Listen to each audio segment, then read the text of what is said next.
السلام عليكم ورحمة الله وبركاته. برايم 6 النهاردة معادنا مع lesson 2 characteristic of the environment and ways of adaptation. طرق الادابتيشن، طرق التكيف of living organisms. In the previous years you have studied that there are different kinds، انواع مختلفه منين؟ من الانفايرمنتس، انواع مختلفه من البيئات such as Arctic deserts and tropical rainforests environments. يعني عندي انواع كتيره من الانفايرمنتس اللي موجوده حوالينا، خدنا تروبيكال وخدنا الاركتيك وخدنا الديزرت. طيب each environment has ايه بقى؟ كل environment عندها ايه؟ أول حاجة specific climate، عندها مناخ معين، وإيه تاني؟ different type of animal، أنواع مختلفة من الأنيمال and plant، أدي animal plant وأنيمال with traits، مع صفات معينة that help them to survive. يبقى لما نيجي نتكلم على أي environment عندها كلايمت خاص بيها، وكمان عندها انيمال قادره على الادابتيشن. يعني اللي عايش في التلج، اللي عايش في البولار زونز مختلفه تماما عن اللي عايش في التروبيكال، غير اللي عايش في الديزرت. عندها ايه؟ عندها بلانت وانيمال، كل واحد عنده تريت، عنده صفات. الصفات دي بقى بتساعد ان هو تو سرفايف. يعني بيقول لك فور اكزامبل مثلا عندنا الامبرور بينجوين، ده اللي هو البينجوين اللي عايش في البولار بير، في البولار زون. وكمان عندي الافريكان بينجوين. تعرفوا العيال في السيشن بتقول لي ايه؟ ده البينجوين بتاع مدينتي، وده البينجوين بتاع مين؟ بتاع شبرا. ده افريكان وده عايش في التلج. طب تفتكروا هل في عندي اختلافات؟ طبعا عندي اختلافات. ده في الافريكان الدنيا عندنا هنا حر، هو بينجوين ايوه. طب وده بينجوين تمام. طب ده ايه الكاركترستيك؟ ايه الصفات اللي فيه؟ ايه الحاجات اللي خلته يعمل ادابتيشن يقدر يعيش في الجزء ده؟ حتى تلاقي شفت اللي حواليه لون الفرو بتاعه مختلف عن الفرو اللي هنا. طيب يلا بقى، عندنا الاركتيك او ده هنا عايش في الانتاركتيكا، وده عايش في الكوست، ساحل الساوث افريكا، يعني عايش في جنوب افريقيا. طب نتكلم على نوع الادابتيشن اللي عمله، ايه التكيف اللي عمله؟ it has thick blubber. واحنا كنا اتفقنا ان كلمة blubber هي عبارة عن طبقة من الدهون مليانة blood vessels. يعني ايه blood vessels؟ اوعية دموية. بتعمل ايه؟ بتساعد البنجوين هنا to keep its body warm، عشان يحافظ على جسمه دافي. يبقى البلابر طبقة من الدهون fatty layer and its skin covered with dense feathers، عنده ريش كثيف. يبقى هنا كده لما نيجي نتكلم dense يعني كثيف، وده feathers يعني ريش. to keep its body warm، عشان يحافظ على جسمه دافي. طيب هل التريتس دي ساعدته تو سرفايف؟ هيكمل حياته ويعيش. اللي انت ما تعرفوش بياكل ويشرب وينام على الايس. اللي مساعده حاجتين، لابس جاكيتين. اول جاكيت اللي هو البلابر، وتاني جاكيت اللي هو الدنس فيذر، اللي هو الريش الكثيف اللي على جسمه مغطيه من بره، مخلي الدنيا معاه عايش على التلج مش حاسس بحاجه.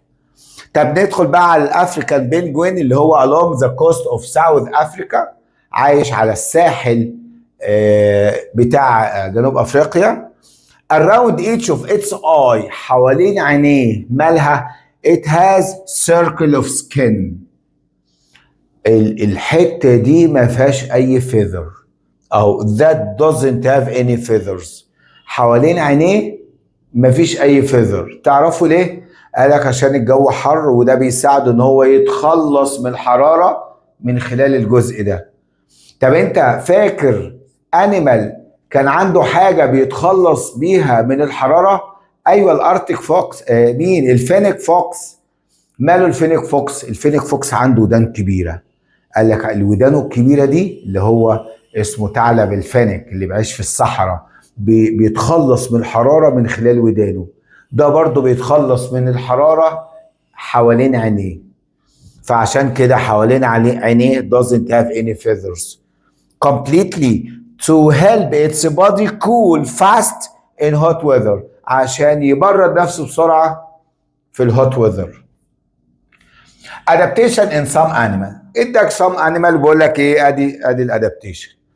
الارتيك فوكس والبويزن دارت فروج اللي هو الفروج السامه، ضفدع السامه. وعندي ليزردز، والليزرد دي بتبقى عايشه في الديزرت. حلو. بيقول لك تعالى كده ناخد الكومباريزون بينهم. الانفيرومنت ده عايش في الارتيك، ده عايش في التروبيكال رين فورستز، وده عايش في الديزرت. وجاب لك 3 انواع من الانفيرومنت وانواع كمان من الانيمالز او الليفنج اورجانيزمز. ستراكشر ادابتيشن. ايه الاستراكشر؟ ايه التكيف التركيبي اللي في جسمه، الحاجه اللي اتغيرت في جسمه علشان تناسب البيئه اللي عايش فيها. عنده ثيك وايت فير، يعني عنده ايه؟ عنده فرو ابيض كثيف. ده مين؟ الارتيك فوكس. طب خش على البويزن دارت فروج. It has colorful poisonous skin. عندها جلد سام بس ملون. يبقى جلد سام ملون. طب ملون ليه؟ هي عايشة وسط الليفز وعايشة وسط الفلاورز، ألوان كتيرة حواليها، فبتعمل كيموفلاج، بتعمل تمويه وتخفي عشان تختفي عن أعدائها. وفي نفس الوقت عندها السكن بتاعتها بويزنس يعني سامة. طب سامة ليه؟ تحمي نفسها. ما احنا هنا الادابتيشن يا عم الحاج بيقول لك ايه؟ ربنا خلقني عشان اعيش مش عشان اموت، فمديني اسلحه اعيش بيها. فالجلد السم ده بتاع الفروج مسكينه عشان تحمي نفسها، مش اي حد يجي ياكلها. امال هتحافظ على النوع بتاعها ازاي؟ لازم يبقى عندها وقايه وحمايه ودروع علشان تقاوم تقاوم ايه؟ عشان تقاوم الفناء. ما عايزه تعيش، فكان ده من ضمن الاسلحه بتاعتها. خش بقى على الليزرد اللي عايشه في الصحراء، اللي التلج اللي الساند هناك مولع نار. هتعيش ازاي؟ Its body is covered with sandy colored scales. عندها حراشيف لونها ساندي. ساندي يعني رملي. ليه؟ قال لك اللون الفاتح ده تقدر تتخفى بيه عن لون الساند، تخفى بيه عن اي بريدتور. وفي نفس الوقت لونها فاتح، تقدر تعكس ضوء الشمس وما تحوش شمس. انتوا عارفين الالوان الداكنه، الالوان الغامقه بتمتص اشعه الشمس، لا ده لونه فاتح يعكس اشعه الشمس وما يحسش بالحر، وفي نفس الوقت عنده قدره على التخفي. طيب الريزون، السبب هنا ايه؟ ليه عنده ثيك وايت فير؟ قال لك تو warm itself. طب وهنا عندها colorful poisonous skin ليه؟ to hide from its enemies، عشان تختفي من اعدائها. والعدو يا حبيبي اللي جاي ياكلني. فهي لما تختفي من اعدائها اللي هم الناس اللي هتيجي تاكلها اللي هي البريدتورز and protect itself from predators يعني مفترسين. طيب هنا بقى ليه عندها sandy colored scale؟ to hide among the rocks in deserts، عشان تستخبى بين الروكس، وفي نفس الوقت hide from its predators عشان تختفي من البريدتورز المفترسين. adaptation in some plants. اداني example كده على البلانت اللي هو البالم. ده اسمه ايه؟ بالم يعني النخيل. location Egypt's western desert صحراء مصر الغربية. example acacia tree وبالم وبونتيا وسبايني شريمس and grasses دي كلها عبارة عن بلانت بتعيش في الديزرت. طيب ايه المشترك بينهم؟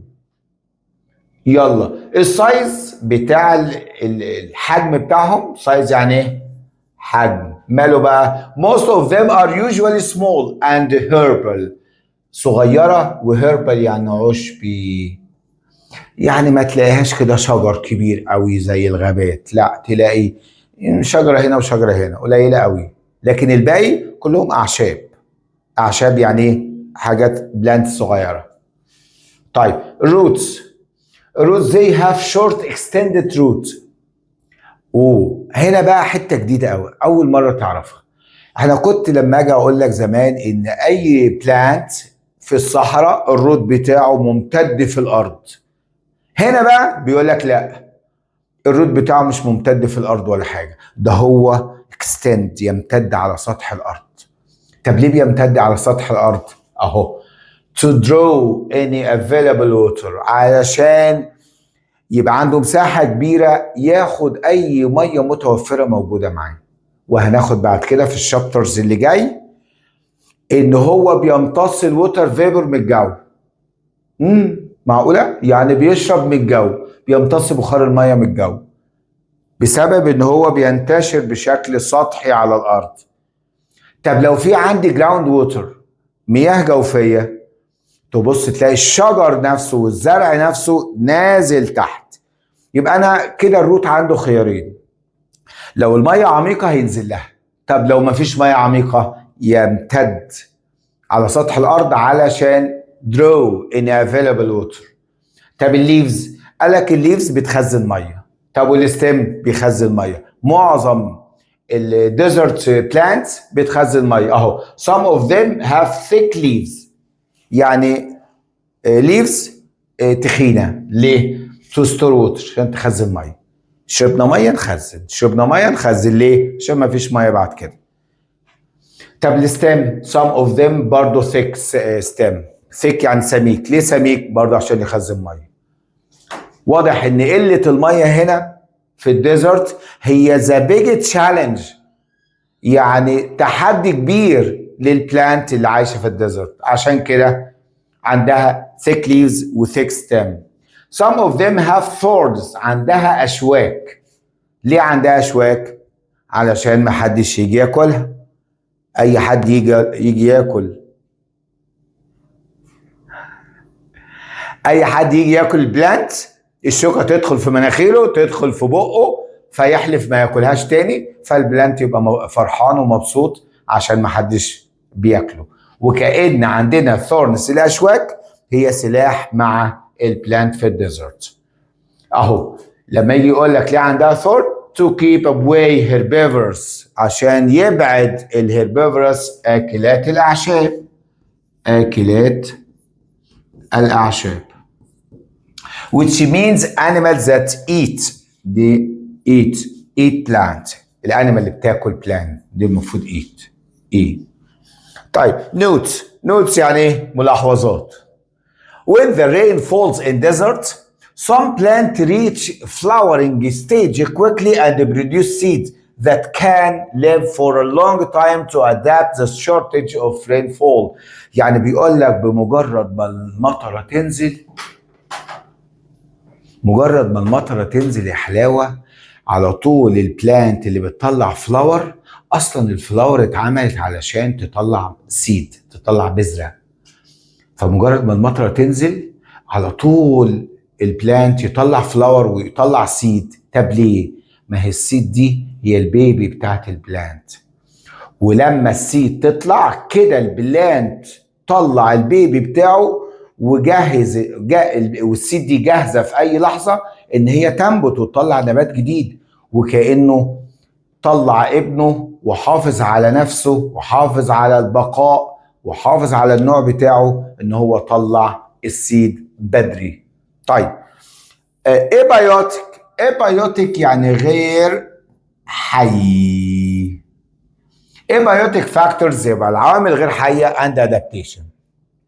في عندي ايكو سيستم ممكن يبقى small ممكن يبقى large. small يعني حته اريا صغيره كده، مساحه صغيره فيها small grasses، ده اسمها small ecosystem. في عندي large زي الاركتيك where caribou feeds on grasses. دي حيوان اسمه حيوان الكاريبو بيتغذى على الجراسز اللي موجوده بين التلج. وكان عندي wolves اللي هي الذئاب a hunt caribou and other animal. يبقى في عندي environment و ecosystem كبير اللي هي اسمها Arctic region و Arctic environment Arctic ecosystem عايش فيها حيوان اسمه حيوان الكاريبو، والكاريبو ده هو غذاء للولفز للذئاب اللي عايشه هناك. طيب الايكوسيستم كونتين بايوتيك وابايوتيك.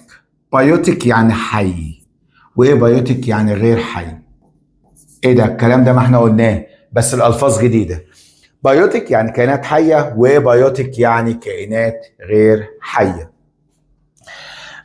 البايوتيك they are living organisms. طب والابايوتيك they are non-living things، اشياء غير حيه زي الانيمال والبلانت هنا في البايوتيك. وطبعا عندك الروكس والاير والسنلايت والويند والووتر، كل ده كاشياء غير حيه بتبقى موجوده في اي ايكو سيستم. يبقى اي ايكو سيستم فيه بايوتيك وابايوتيك. بايوتيك يعني كائنات حيه وابايوتيك اشياء غير حيه. السيستم ايكو سيستم، ركزوا بقى، كلمة ايكو معناها بيئة وسيستم يعني نظام، يبقى نظام ايه؟ نظام البيئة. طب هل البيئة نظام؟ طبعا العلماء لما قعدوا يفتشوا في الأنظمة اللي موجودة أو البيئات اللي موجودة لقوها ماشية بنظام رباني عامل بالانس رهيب، توازن رهيب بين الليفينج اورجانيزمز والنون ليفينج ثينجز. يعني الكائنات اللي عايشه في اي انفايرمنت في اي بيئه، الميه مكفيه، الاكل مكفي، ده بيتغذى على ده، الدنيا ماشيه تمام وفي سلسله غذائيه مكمله، الدنيا منظمه قوي. عشان كده لما لقوها منظمه سموها نظام بيئي. سموها ايه؟ نظام بيئي. فبقت اسمها ايكو سيستم. It's an area that contain biotic factors and abiotic factors. ايه ده؟ طب ما التعريف ده كان ممكن نقوله It's an area that contain living organisms and non-living things. لا، هو عايز يوصلك لمصطلح جديد اسمه biotic وابيوتيك. بايوتيك يعني حي، ابيوتيك يعني غير حي، يعني الكلام مش جديد عارفينه. The effect of abiotic factor on growth and adaptation of living organisms، يعني تأثير الحاجات الغير حية على نمو وادابتيشن الكائنات الحية. يعني بيقول لك ايه؟ هو ايه اللي غير حي؟ قلنا مية ووتر، ومية وهواء وصلايت وروكس وسويل. هل الحاجات دي بتأثر على نمو الكائنات الحية؟ يلا نشوف. Effect of light on growth، تأثير اللايت على الجروث. بيقول لك البيئة اللي فيها لايت كتير فيها نباتات كتيرة، وفي نفس الوقت طالما في نباتات كتيرة فالنبات غذاء لمين؟ للانيمالز، يبقى فيها كمية انيمالز كتيرة. Plants respond to amount of light and dark and which affect their growth. يبقى ما هو اللي متأثر باللايت هو البلانت. فلو في دارك كتير يعني كمية الظلام كبيرة، لا ما تلاقيش بلانت كتير. طب في لايت جامد وكتير هتلاقي البلانت موجود. ليه؟ ما هو اللايت هو مصدر غذاء البلانت، فعشان كده بيأثر على growth. Some flowering plants may produce pear fruits when the day are longer than night. بعض البلانت على طول اول ما النهار يطول تطلع الفاكهه بتاعتها. والفاكهه تبقى كبيره اهو. Some flowering plant may produce او bear fruit when the day are longer than night. لما يبقى النهار اطول من الليل. تفتكر ليه؟ عندها وقت كبير تتعرض بيه للسانلايت، فتقدر تعمل اكلها وتعمل اكل كتير، فتبقى جاهزه ان هي تطلع فروت. يبقى بعض البلانت بتطلع فروت لما النهار يبقى اطول من الليل. ده بيقول لك ايه؟ ادي تاثير اللايت على البلانت. لما البلانت يتعرض لللايت بفتره كبيره، اولا النمو بيبقى كبير فيطلع فروت. طب ادخل بقى هنا effect of light and water on adaptation. انا عايز اللايت والميه. If living organisms can get water and light they can survive. طول ما في ضوء وفي ميه يقدر يعيش. But if water and light are not available، لو ما فيش ميه وما فيش ضوء، living organisms cannot survive and will die. يعني مفيش ضوء مفيش ميه، عندك حلين كده مع اي بلانت، يا يموت يا يمشي. لو قعد هيموت، يا اما يمشي ويسيب المكان. فطالما الضوء والووتر not available بتلاقي الليفينج اورجانيزمز will die. What happen if light too intense؟ احنا كنا بنقول ان اللايت مهم لاي نبات واي حيوان. طب بيقول لك طب ماشي يا سيدي، خد لايت بس خدها بالزياده. more intense يعني شديد جدا. اي حاجه في المعقول بتبقى مظبوطه، زودها عن اللازم تبقى سامه. معقوله؟ اللايت لو اشتد على البلانت بيحرقه. فلو اللايت مور تنس، بص بقى، it may damage plant parts، ممكن يحرق الورق واجزاء النبات and cause their drying or burning، يا يجف يا يتحرق. يبقى صحيح اللايت كويس بس شدته وحشه. اللايت لو اشتد على بعض البلانتس ممكن يحرقها ويجففها. طيب notes: living organisms have structure characteristic، يعني adaptation، يعني عندها صفات structure to adapt to abiotic factor، يعني برضو بعض الصفات. يعني مثلا في الصحراء ما الشمس شديدة، النبات ما بيموتش ليه؟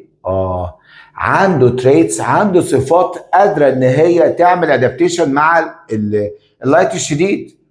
تلاقي معظم الليفز هناك covered with wax layer، متغطى بطبقة شمعية. ليه؟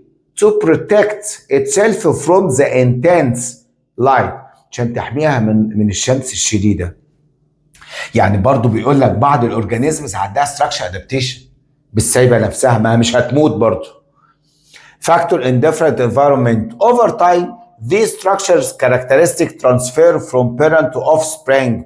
وبرضو يعني مثلا عندي بلانت عنده طبقة شمعية تحميه من الشمس، لما يجي يخلف بلانت جديدة ويجيب بلانت جديدة من غير طبقة شمعية، لا، قال لك الصفات الجميلة دي وصفات الحماية بيورثها لأبنائه علشان برضو أبنائه تستمر في الحياة.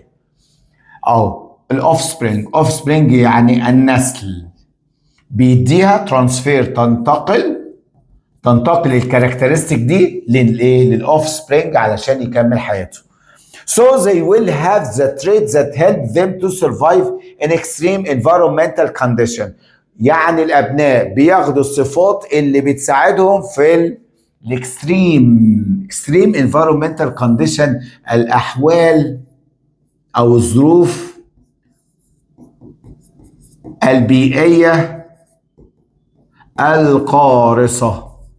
كلمة extreme يعني قارصة، وكلمة قارصة يعني شديدة. يبقى الأبناء بتاخد الصفات من الآباء علشان تستحمل بيها الصفات البيئية القارصة اللي موجودة. limited resources in desert، بيقول لك الديزرت الصحراء عندها limited resources، مصادر محدودة. ليه بقى محدودة يا حلاوة؟ أي الديزرت طبيعتها كده. Desert are the most extreme environment on the earth. الديزرت تعتبر اكتر بيئة قارصة. desert may be hot or cold. اهو ده الجديد بقى. هو احنا عمرنا شفنا صحراء باردة؟ في صحراء باردة اسمها تاندرا، هي اسمها عندنا cold desert. يا ابني ما هو كلمة ديزرت معناها مكان ما فيهوش بلانت، ما فيهوش زرع، ممكن يبقى حر وممكن يبقى بارد. يعني انت شفت ساعات كده تشوف في التلفزيون تلج مغطي مساحة كبيرة وما فيهاش حتة بلانت، ما دي ديزرت. دي صحراء، بس صحراء ايه؟ كولد ديزرت. يبقى انا عندي هوت ديزرت اللي هي they have little amount of groundwater، عندها كمية محدودة من المياه الجوفية. some pools of water are formed inside rocks during rain. بيتعمل بول، كلمة بول يعني ايه؟ برك صغيرة كده بتبقى موجودة بين الصخور ساعة المطرة. يعني الدنيا تمطر فين وفين، فيتعمل ايه؟ شوية بولز كده، يعني تجمعات مية كده بين الصخور.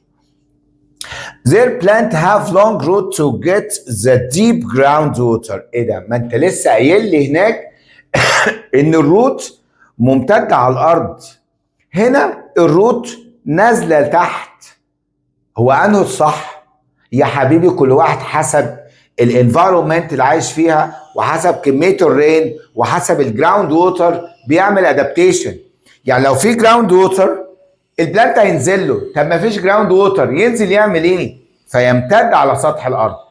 يبقى الروت بتاعت البلانت ديزرت او ديزرت بلانت منقسمه لاتنين، يا ممتده لتحت deep to reach the groundwater or extend on the earth surface to draw any available water، عشان يسحب اي ميه متاحه.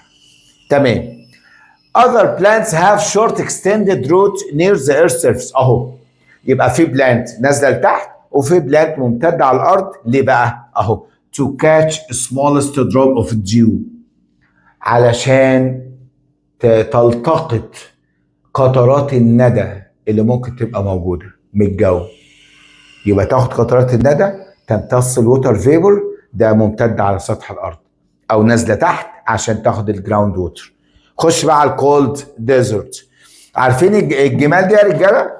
الجمل ابو صنمين، التو هامب. الجمل ده بيبقى عليه فرو كثيف، بتشوفوه انتوا في التلفزيون. ده عايش في الكولد ديزرت بس ايه؟ بس بارده. اللي في الانتاركتيكا اللي هي القاره القطبيه الجنوبيه، هي واحده من ضمن الديزرت اللي موجوده. ديزرت بايوم that its temperature are cold all the year. بالليل بالنهار، صيف شتاء ربيع خريف، كلهم ايه؟ برد. its temperature in winter go below freezing، يعني في الشتاء بتبقى تحت الصفر، تحت below zero. its temperature in the short summer reach maximum 21.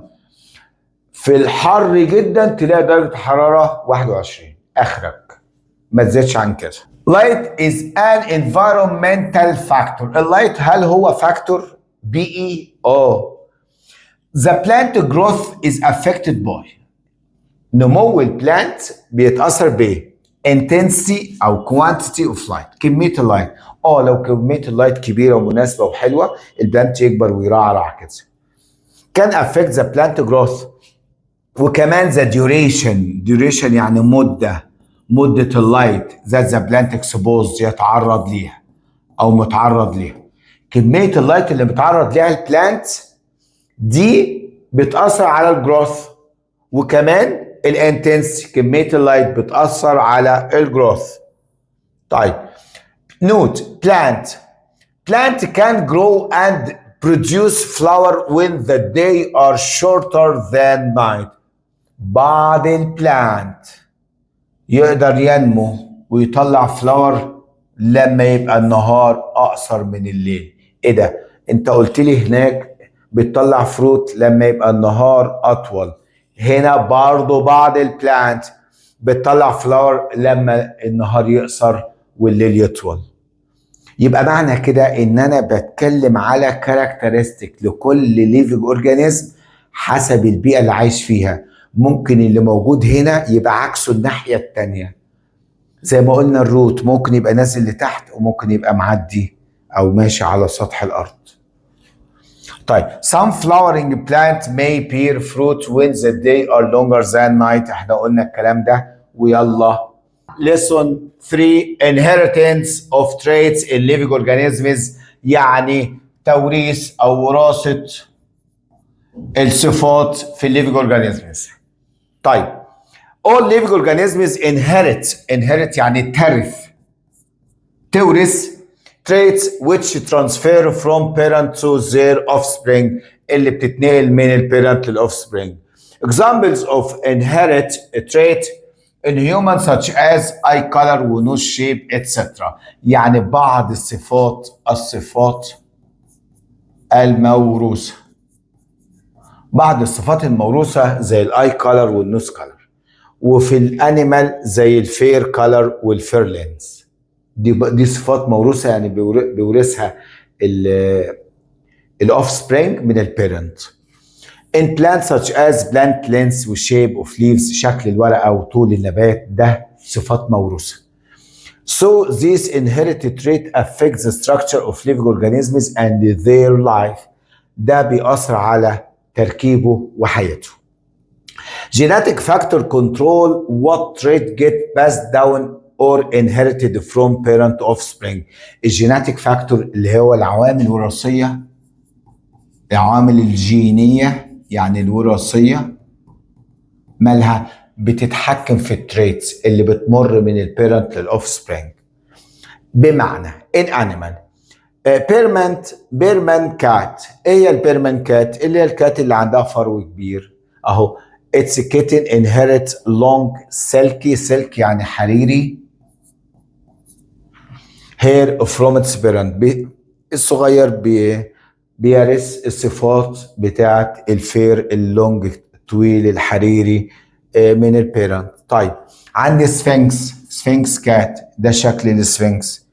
طب مالها السفنكس كات؟ قالك doesn't have any hair or may have only very fine hair. ممكن ما يكونش عندها شعر اصلا او ممكن يبقى عندها شعر قليل. A sphinx kitten inherit its hairless body from its parent. يعني بترث الهيرلس، عدم الشعر، الجلد اللي ما فيهوش شعر، من البيرنت. طيب give reason. Although Berman and Sphinx are cats, there is no Sphinx cat has long hair like Berman cat. الاتنين كات، بس السفنكس ما عندهاش فرو طويل زي البيرمان. قال لك عشان السفنكس doesn't have genetic factor، ما عندهاش عوامل وراثيه لللونج هير، ما عندهاش، فورثت لاولادها السكن بعديم الشعر، ما فيهوش شعر. طيب the plant in desert adapted to survive in extreme condition. هي اتكيفت ان هي تعيش في الظروف القارصه of desert such as very hot weather and very little rainfall.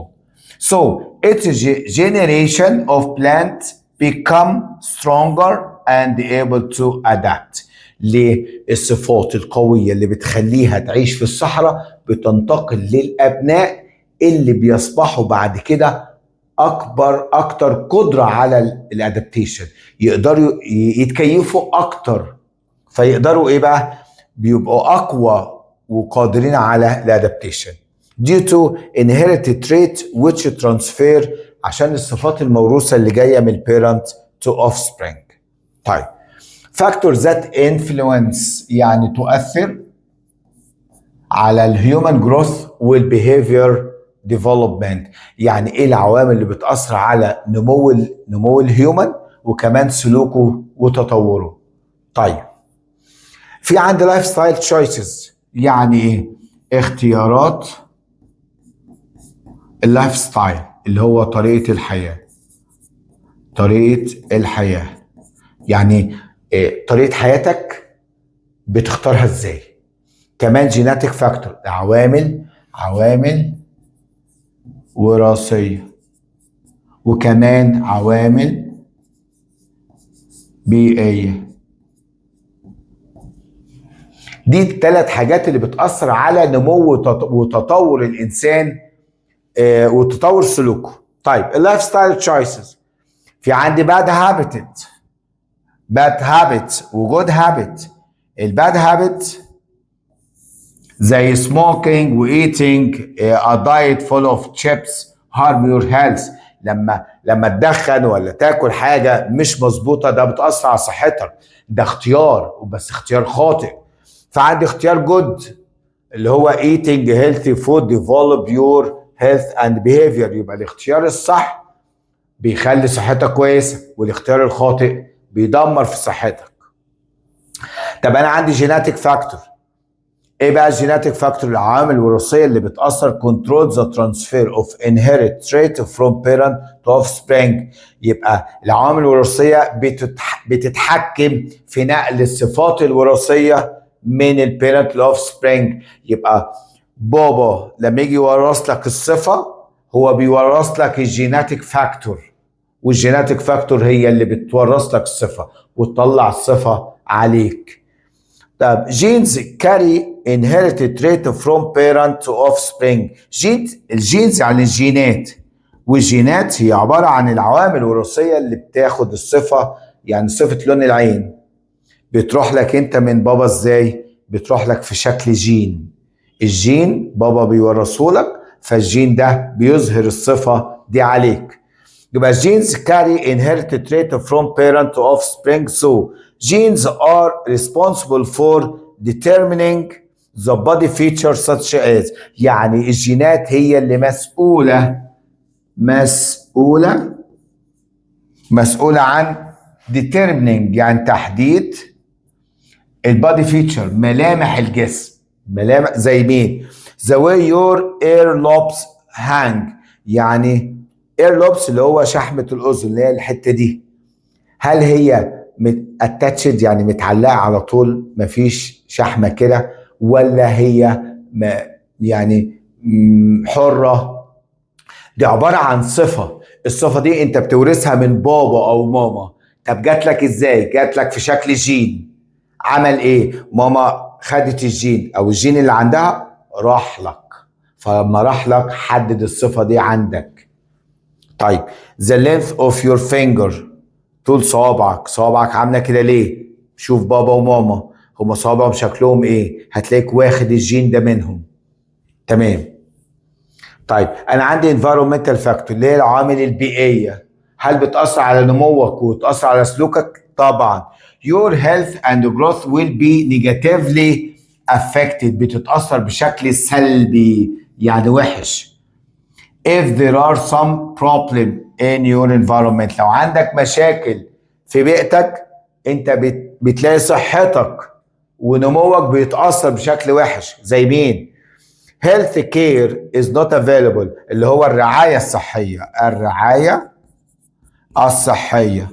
اسمها health care. مالها؟ لو مش موجودة تأثر على صحتك بشكل وحش. water may be far away or unsafe، المية إما بعيدة عنك يا إما unsafe يعني غير آمنة، ملوثة وحشة، ده تأثر عليك بشكل وحش جدا طبعا. difficulty to obtain food، لو في صعوبة في إنك تحصل على الأكل. difficulty يعني صعوبة، والصعوبة في إنك تاكل الأكل ده بيأثر على نموك بشكل وحش. الجين they are tiny structure which found in nucleus. الجين هي عبارة عن تركيبة أو تراكيب صغيرة موجودة في النواة في النيوكليوس of cells of living organisms، موجودة في نواة السيلز بتاعة الليفينج اورجانيزمز. ده الجين. كده يا رجالة احنا خلصنا ليسون 3 ان شاء الله. اليونت كده خلص، الشابتر كده خلص، وبإذن الله نبدأ في الشابتر الجديد في الفيديو الجاي. كنت معاكم مستر محمد الشهاوي. سلام.